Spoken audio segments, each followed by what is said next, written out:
Good day, welcome to yet another exciting edition of my class. Today we shall be discussing use of English 1 of the course code GNS 101. Now I have some materials before me.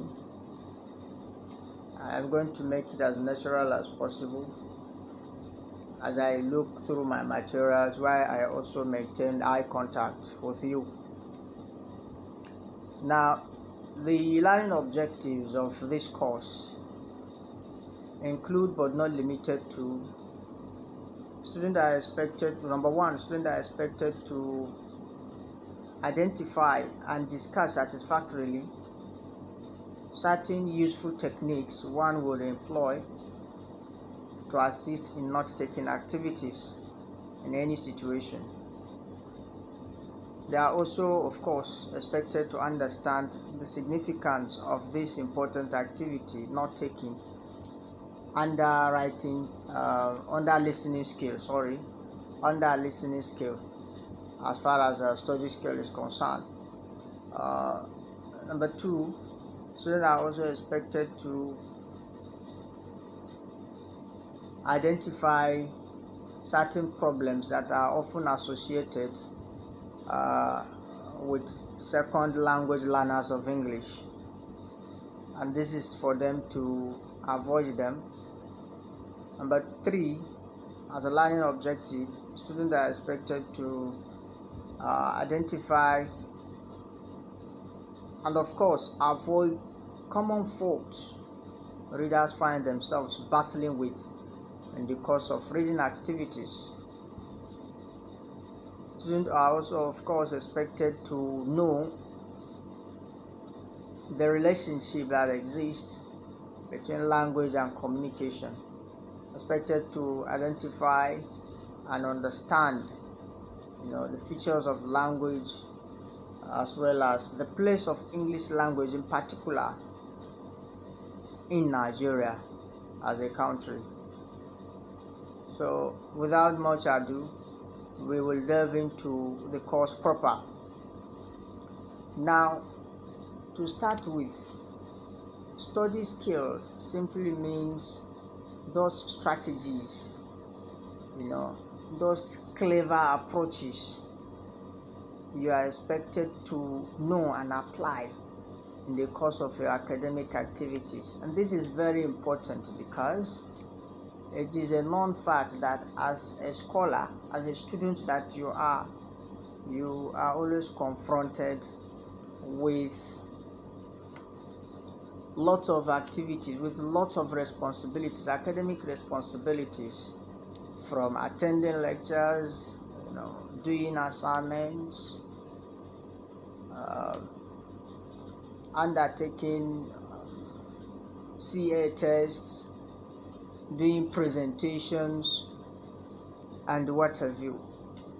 This is in addition to also managing all of these, as well as try to do other extracurricular activities like sporting and other shows, the domestic shows like washing your clothes and what have you. So if you do not apply these study strategies, these study skills, you are bound to encounter academic failure. So broadly speaking, there are 3 study skills.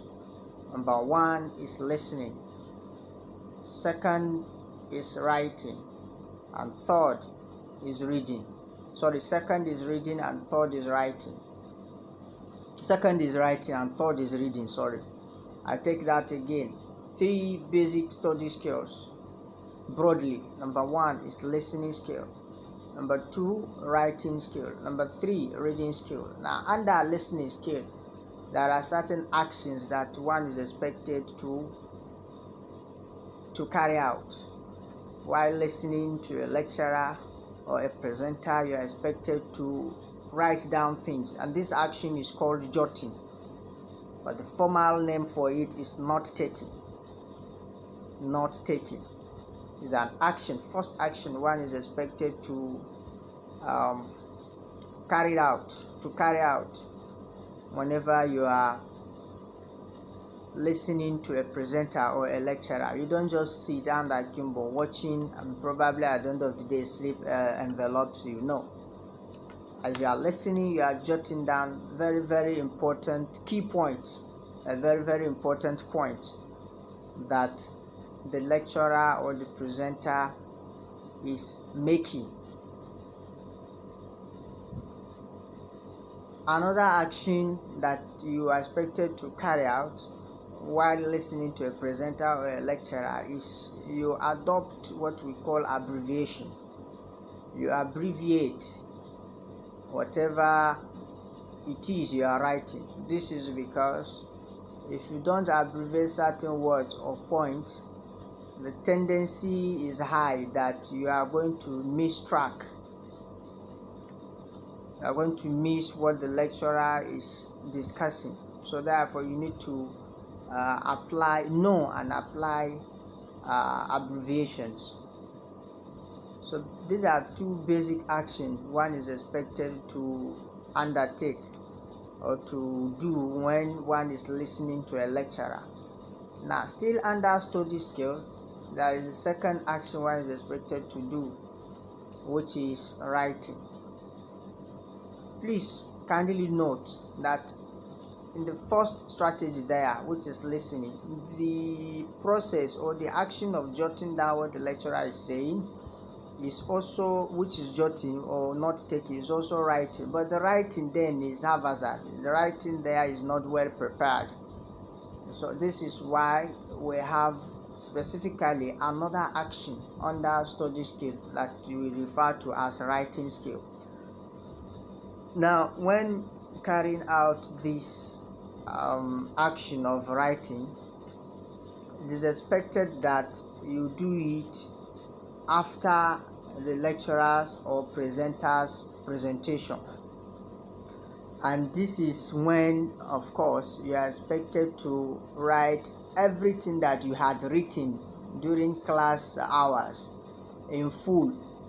You are expected not to use abbreviations in this case. You write every word in full, and then it's expected that in this stage of study skill, your writing becomes more legible, more clearer and clean than it was during listening skill stage, because you did it in a hurry. This time around, you are expected to do this at your leisure time, and it is under writing skill that you are also expected to undertake an action, very importantly, which is known as abbreviation.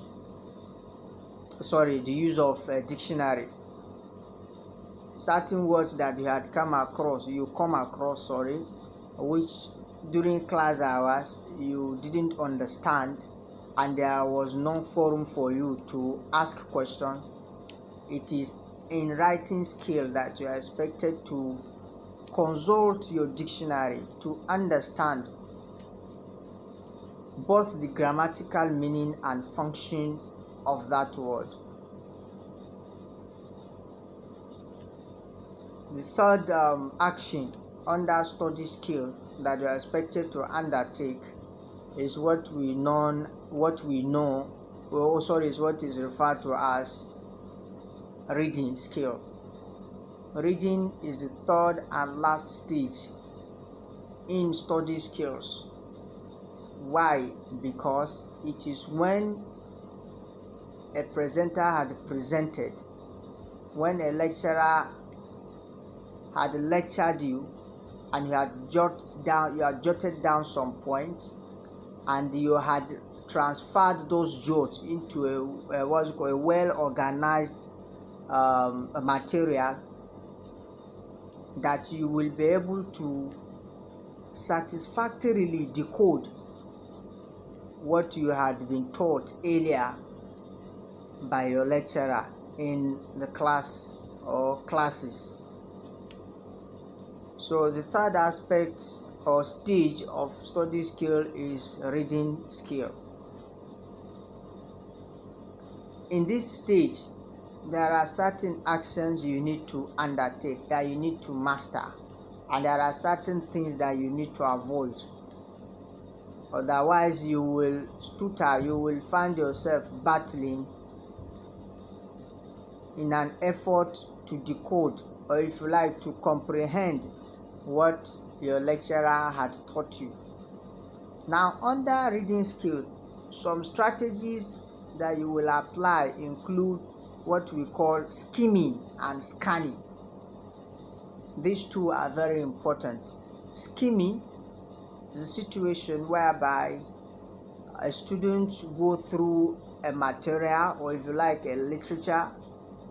If I say literature, I'm not referring to the literature of novel. I'm referring to any work of art, anything that is written, whether it's a science, chemistry, physics, biology, medicine, lecture notes, or whatever. It is literature. So, under reading skill, the first strategy you are expected to apply or to adopt, the first technique, the first clever approach that are expected to carry out is what we call skimming. And skimming is a reading strategy that requires a reader to go over a material, to go through a material from beginning to the end, so just that the student or the reader per se will have a grasp of what the material or the lecture material, if you like, is all about. It is until he has carried out the action or the act of skimming that he will have one or two impressions of what the lecturer is talking about or what the material is all about. He does this consistently until he has mastered, or if you like, he has had a full grasp of what that material is all about. That is skimming. Another action that a student is also expected to undertake under reading skill is what is called scanning. And another name for scanning is known as search reading. Now, for most of you students, because of one or two conditions or circumstances, you find yourself battling with the material because you are yet to have a full grasp of what the material is all about. So it is scanning or search reading that advises you to look for specific points that the material is all about.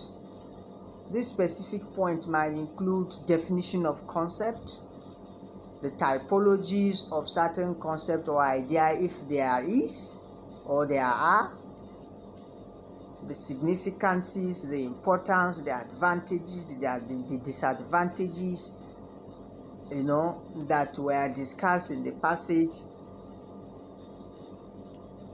You looked at them.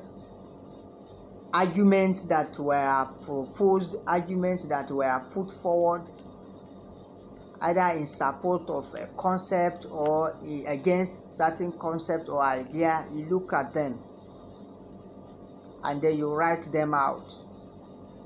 Key point, just like what we used to have in the secondary school days. We have what we call chemistry key point, physics key points. This books, or let me say, yes, this handy or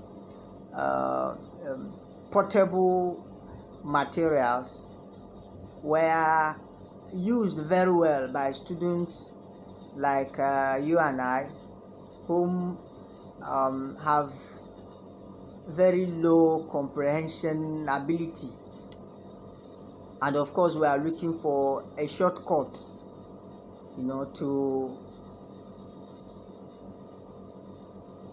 to understanding some concepts that were discussed by the lecturer.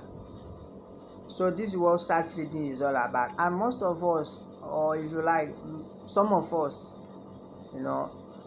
do this or rely on this second strategy of reading very, very well without us even knowing.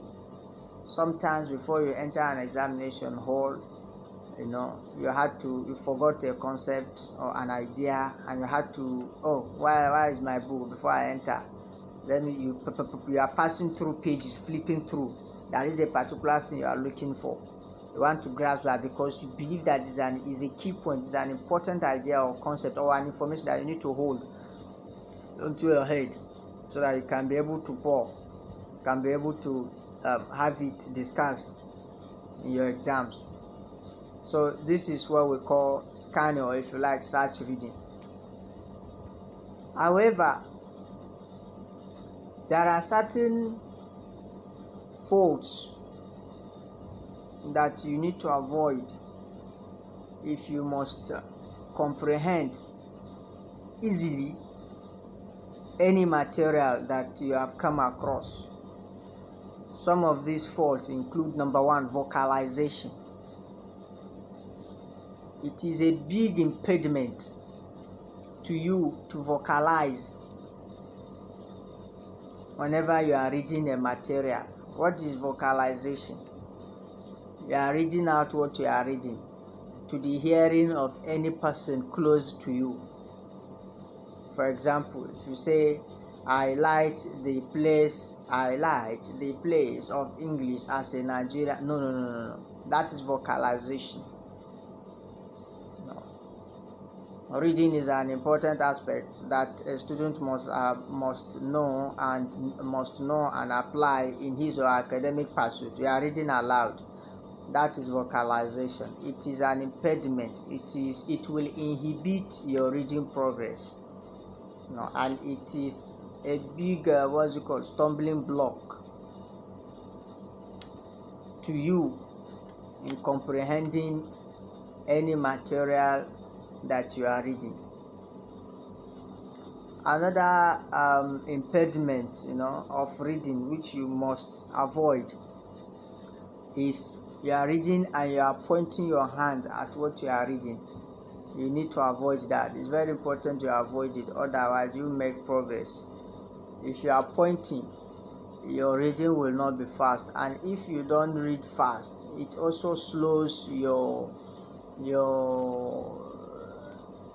the possibility of you comprehending a material that you are reading. So you don't read and point at a material that you are reading. That is also bad. It's also very important not to read when one is tired or one is having this fatigue, the mode of fatigue. When the mode of fatigue has set in you avoid do away with reading, because you will not comprehend anything. It is also not good to read when you are lying on bed, you are lying down or anything. Scholars have, including psychologists, have looked at it and have confirmed that reading a literature or a material while lying down actually impairs the comprehension process of the reader, except if you are reading for leisure and not reading for academic purpose. Another one is reading while listening to music. This might be controversial because some people believe that it is until they listen to music that is when they in fact assimilate quickly whatever they are reading. But yet again, scholars are of the view that Reading while listening to music also slows the comprehension process of the reader.